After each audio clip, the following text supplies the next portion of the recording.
Hello ladies and gentlemen, welcome back to Kerbal Space Program in the Interplanetary Chase. You join us in the vehicle assembly building as we are trying to build something resembling a launcher for our science copter that of course we put together in the last episode. Now you also join us while I am annoyingly getting over a horrible cold, so quick disclaimer, of course, if I sound a little bit kind of bunged up, that would be why, and I must apologise. I am over the worst of it now, and this video is being produced extremely late into my schedule, so if I have to skip one or two to catch up, once again, I must apologise. But of course, that's a problem for future us, isn't it, guys? So of course, the launcher in question here, it's a little bit weird because I didn't want to attach a decoupler to the docking port down the bottom there because that would actually stop the docking port from working.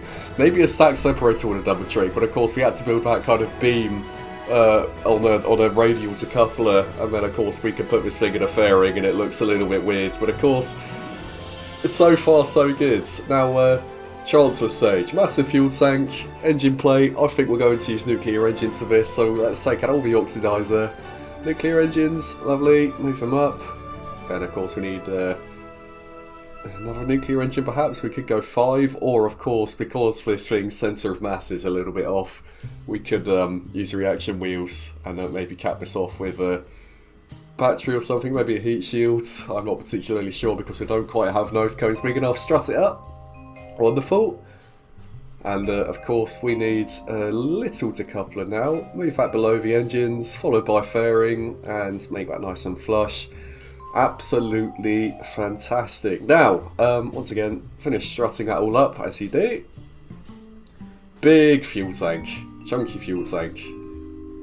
Followed by nice big engine cluster tank here. I think we're still going to go with the 4 kind of clusters here. Nice big engines here, although as you can see the radial symmetry makes them look a little bit weird, so we might have to attach those independently. As you can see they're kind of a little bit wonky. Maybe another engine plate down the bottom here with the boat tail design. Yeah, so as you can see we're just going to place these engines individually to make sure they're nice and symmetric.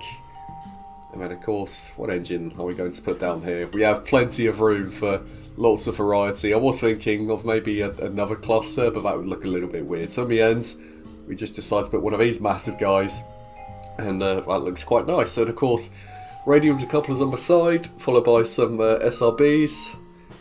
Strap those up.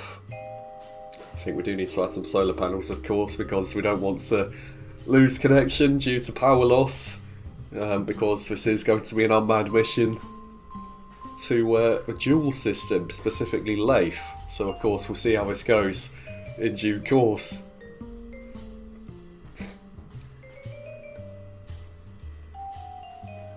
And I think we may need to make an aero brake in order to slow down around Layth. So as such we are going to attach a heat shield to the front in a very crude manner, as you can see. This may throw off our centre of mass, but we won't really know until we test it, will we? So, I don't like how this fairing looks, but ultimately it's only going to be decoupled the moment we leave the atmosphere, so I'm not particularly concerned with regards to aesthetics. Of course, move those separatrons because they're actually burning into the fairing, and last time that happened, those instantly destroyed the fairing. Now, time for a test flight, although Jeb has snuck his way on board, so we're not going to be launching this, we're going to be aborting that launch, although we are going to do an experiment from a launch pad and recover this vessel, which takes us up to 80 science, which is nice, and Jeb has some ribbons from that, somehow, being the heavy vehicle ribbon, and the multiple missions ribbon. Apparently that was his 5th or more mission, I'm not sure, but anyway, here we go. Second attempt, no Kerbals on board this time, and up we go. Well, I say up we go, we're drifting a little bit, and we are spinning a little bit, and we have lost control a little bit actually, and as you can see we can't recover this, so fire off the fairings, deploy the helicopter, fire the parachutes, and as you can see that's slowed our ascent quite nicely, although it has broken our engine off the left wing, so let's try that again, shall we? We might need to make a couple of changes, and I think of course one of them should be to add a kind of counterweight, because the problem was we were very, very much off centre. Now, I'm aware that this looks a little bit unconventional. In hindsight, this looks really, really weird, but once again, of course, this is insider fairing, and I'm not particularly concerned when it comes to aesthetics, because, you know, functionality over form as it stands. As much as I stand by the concept of if it looks cool, it probably works well, you know, we've got loads more reaction wheels, loads more batteries, owing to that weird little counterweight we've added, so as you can see, we are maintaining control this time. So a cool little screenshot. I would do atmosphere analysis, but as you can see, we can't because it's stowed. And deploy the decouplers here. Not decouplers, the SRBs. There we go, gravity scan. Wonderful. Of course, we need to be cautious as to which experiments we use and when, because where this is an unmanned mission, we're not in a position to reset them. As you can see, just coming up to our apoapsis now, beginning to circularise. Or at least, hopefully circularising. We've actually reached our periapsis and are falling, so this is a very weird circularisation. We are in orbit now, but it's very wonky, so of course we're just going to coast up to our apoapsis here and see if we can bring up our periapsis a little bit, because at the moment that's down at 75 kilometres, whereas the highest point is, what, 500? So here we go, just plotting our transfer window to Joule. I have skipped ahead because it's a little bit boring. You don't really want to wait 5 minutes for, you know, a planet to move into the correct phase angle, do you? So here we go. And once again, I am fumbling my maneuver node creation, because once again, I'm kind of am a bit more of a space plane kind of person. I've not really made it as far as we're going in this series, but admittedly, rockets are just that much more efficient. You know, as cool as space planes are, why would you do that when you could just fire something, you know, straight through the atmosphere in less than a minute, right? So, I believe we are using those nuclear engines now, and they will take 4 to 5 working days to, of course, finish our ejection burn here. We don't have a gravity scan available. We may do that. Well, I need to think, because once again we need to be careful as to where and when we use our experiments, although that has just disappeared. So, no fuss. There is one we can do, which we will transmit. Wonderful. Okay, and we have a periapsis around Joule, so of course we need to change our focus to Joule and see if we can possibly get ourselves an encounter with ideally Layth, because of course that's where we want to go, and we have that heat shield available to us for a possible error break. It's not easy because as you can see, at any rate we may be on a collision course with Joule, but we do have a Layth encounter, and we need to make sure that it's a prograde orbit, because last time we made that mistake with our satellites. Speaking of satellites, as you can see, we have actually lost direct connection with the space sensor. We do have limited drone control, however, which means that we can operate our engine to either maximum thrust or no thrust, and we can use the maneuver markers on the nav ball here. A little bit unrealistic if you ask me, but one could argue that where it's a drone, these maneuvers have kind of been pre-programmed, as I suppose an actual space mission would kind of be, right? And as you can see, we've gotten close enough to Joule that we've re-established connectivity through our comms relay. And of course, our periapsis is very close to being in the atmosphere now, and it is. So quick transmission of some more experiments here. Going to just point normal, as you can see. And do a couple of experiments. And there we go. Wonderful stuff. So of course, quick save, just going to time warp. We have lost connection owing to a loss of power. However, I believe we do manage to get ourselves pointed towards the sun enough for the solar panels to kind of give us a bit more oomph. So we're just going to quickly time warp, and as you can see, we're using Joule as a gravity assist, and there we go.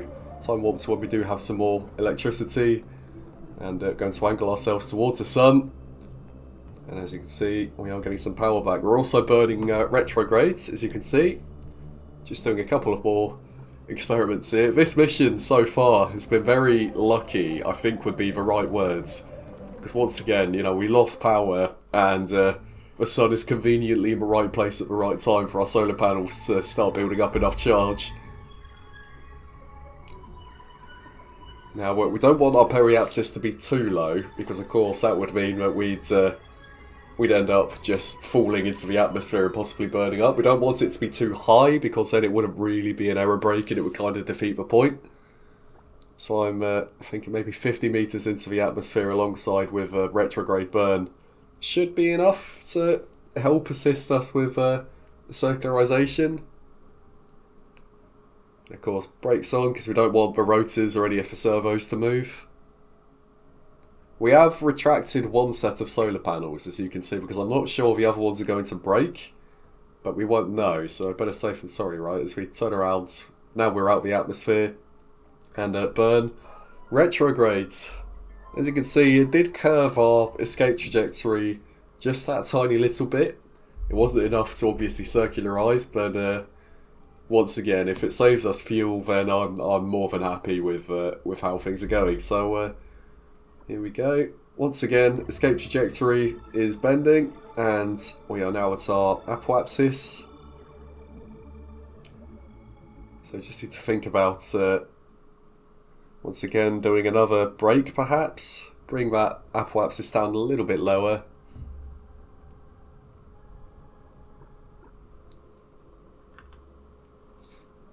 As we once again think of retracting our solar panels. Make sure nothing breaks. We're going to go in prograde this time because of course that's where our heat shield is. Some more experiments from within the atmosphere. There wasn't many plasma effects because we're so high up, the atmosphere is so thin, but of course every time we pass through that we are bleeding some energy that could otherwise be saved in fuel, so all's well that ends well I think so far. As we transmit some more signs, there we go.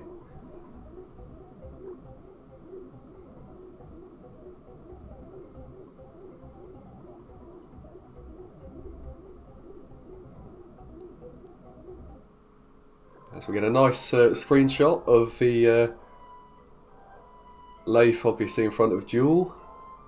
I love the Joule system because it's so unconventional, and of course we're back at the Space Centre because as you may remember in the last episodes we completely flopped our lathe satellite deployment. So before of course we dive into the atmosphere we need to kind of set up our comms network a bit more. So we're looking at getting the 10 meter heat shield using the experiments we've transmitted.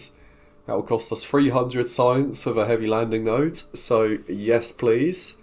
And of course now we can think about improving the ComSat Mark III deployer, which of course once again we built up the last episode and it wasn't particularly good. So here we go then. Drone core followed by an adapter and maybe, I don't actually think we have an adapter which fits the RCS tank, so this will have to do as ugly as it looks. Battery on top.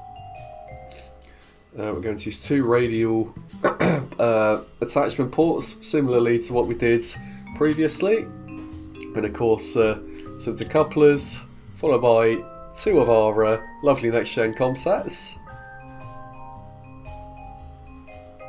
Just making sure the staging is correct, because where we've put them in symmetry can get a little bit finicky. Followed by an adapter, and a girder adapter, and a bigger adapter at the top there. And we're going to attach our nice chunky 10 meter heat shields.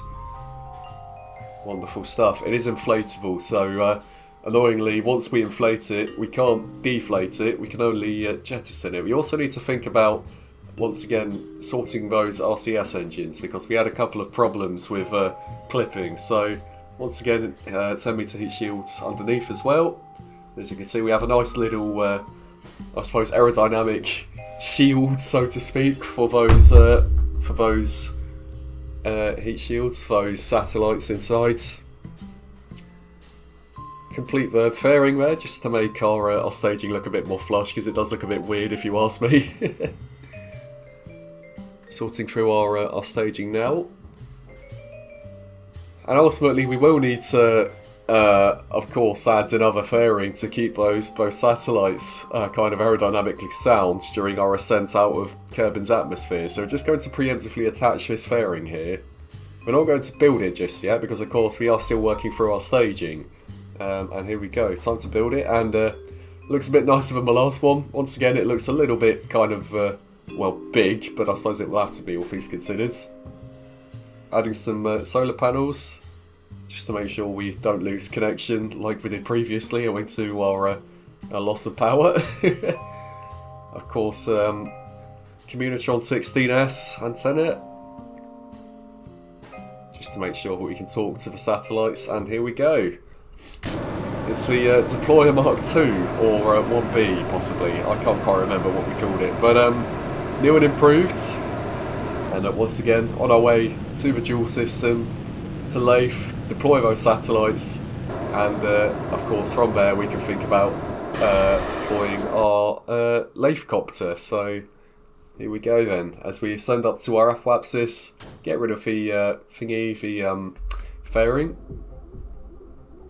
God, I've got this horrible, like, brain frog. Brain frog? I mean, am I being driven by a frog? I'm driving space frogs. Well, I'm not actually, because this thing is unmanned. But, yeah, brain fog owing to this cold. Once again, I'm sorry if I sound a little bit boned up. I'm over the worst of it, and I think I'm well enough to finish making this video, of course. So, once again, we've skipped to the... the transfer window to Joule. We're met year 19 in our space program now, I believe, so it's taken a little while. Here we go. It's time to create our maneuver nodes. Just ping out progrades. As you can see, we do have a close encounter, and there we go. That's our transfer plotted, so of course you just need to point our manoeuvre, or manoeuvre grade even, on unhavable, and fast forward to our manoeuvre, which is thankfully just one rotation around Kerbin. And fire the engines, here we go.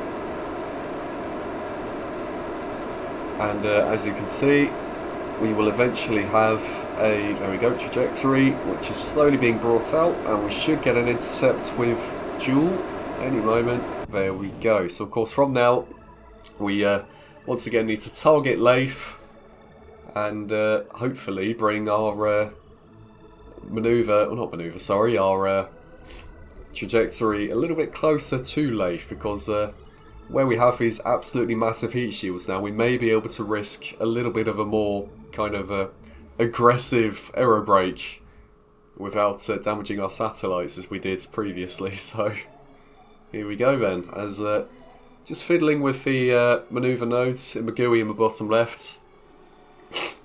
It was on the smallest scale possible, and even then it was still adjusting the manoeuvre too quickly. But I suppose in the vacuum of space, that's kind of all it takes, isn't it? So what we did there was we kind of preemptively decoupled the upper stage there, because the force of the decoupler may have actually put our course a bit off centre. So we're going to get rid of those nuclear engines, deploy the heat shields, as we do have a periapsis within the atmosphere, and here we go. Plasma effects appearing. Very, very pretty. As our orbital speed is rapidly decreasing, but we are starting to ascend. We're using those monoprop engines to burn. Get rid of those heat shields now, because we don't intend on doing another aero brake, so at any rate it is just additional mass. And here we go. Our escape trajectory is already curved quite violently. And here we go, coasting up to our apoapsis. And it's time to push out our periapsis to more or less the same height. I believe we are actually going to do our deployment at roughly 500 kilometers, because that's roughly the range of the Communitron 16S, which is the passive antenna that we have on the helicopter. And of course, we don't want that to lose connection in the atmosphere. So, of course, circularization may take a while, owing to the fact that we are using ion engines. This isn't a particularly light satellite, owing to the monopropellant tanks we have on board. I believe those are actually empty, owing to the RCS thrusters we were just using on the upper stage. But of course, once again, low power but extremely efficient. Especially because, of course, we have the gigantic high-power solar panels, which are giving us more than enough juice to keep this thing going for an extended period of time. So once again, we're just going to do another pass, as we have since passed our apoapsis, which means it's not the most efficient manoeuvre. We're trying to get this to be more or less equatorial, as that's where we intend on, not necessarily dropping the helicopter, but it's where we intend on kind of putting it.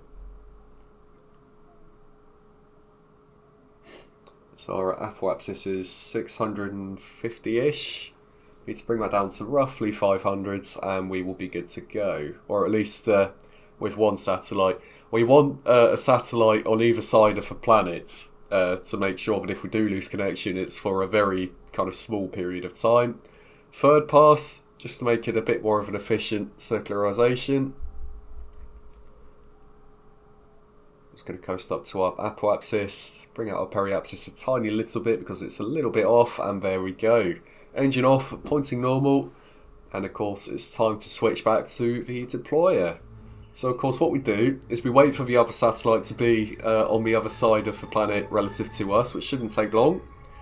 Here we go, and once again we can start bringing our periapsis down with the upper stage, as this is the last satellite we need to deploy. Fire that one off, deploy the antennas and solar panels, of course, as otherwise we would have a bit of a dead vessel in space, but we'll need a Kerbal to fix. And just completing the circularization fully.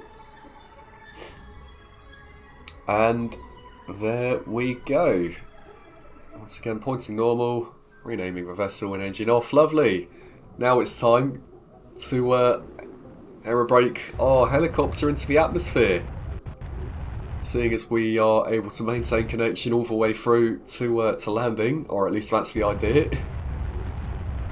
And of course, I don't think there's any point going round for another pass, so we are just going to retrograde and suicide burn, and hope that we can get into the atmosphere with minimal complications. This is a very Kerbal descent as we get rid of the upper stage there, as I don't think we need that heat shield now, because our orbital speeds, in comparison to Layth's atmosphere, should be survivable. So as you can see, we do have some plasma effects, but they were nowhere near enough to damage our vessel, as we enter subsonic regions there. It's very difficult to time warp without some physics bugs, as you can see. So ultimately, all we need to do now is look for a place to land, and I'm thinking maybe in this little landmass that we've just kind of passed. I think that looks quite cool. Kind of, it looks like it's the rim of a crater perhaps, where an asteroid or a meteor has hit. So I think this will be an interesting site for some geological surveying and maybe some, of course, some science experiments as we coast down to our landing site, spool up a rotor, and put down our landing gears. Obviously we stop for the side engines because now we just need to put ourselves into a nice hover, and as you can see, that is more than enough to maintain a hover in Layth's thin atmosphere, and a lovely landing. So of course, switch off the rotors, quick save, and here we go. Science galore. So we're going to keep all of that, transmit what we can,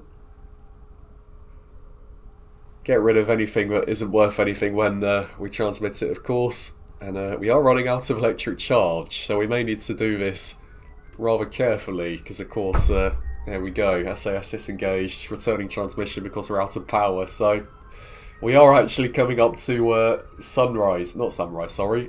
evening time on Layth as well, so the sun is disappearing, which means our electric charge is increasing very, very slowly and is only slowing down, so here we go. Very pretty, and speaking of pretty, I am getting pretty tired, and I think we are actually coming up to the end of today's episode. So I'm sorry if I sounded a little bit out of sorts, but I wanted to maintain our kind of schedule because I'm actually recording this on the Thursday before the episode goes up, being tomorrow. So if you're watching this, that will presumably be Friday the 25th. So yeah, once again, I should be better come the next episode, but if you have made it this far, then once again, thank you very much for watching as we just finished transmitting our experiments here. Seeing if there's anything we can do. Once again, we are pretty much out of electric charge. We need to keep some power to obviously keep the brakes on to make sure we don't roll down this hill. But anyway, thank you guys very, very much for watching. If you did enjoy today's episode, please do like and subscribe for more Kerbal Space Program and aviation related content. Fly safe, and of course I will talk to you guys in the next one.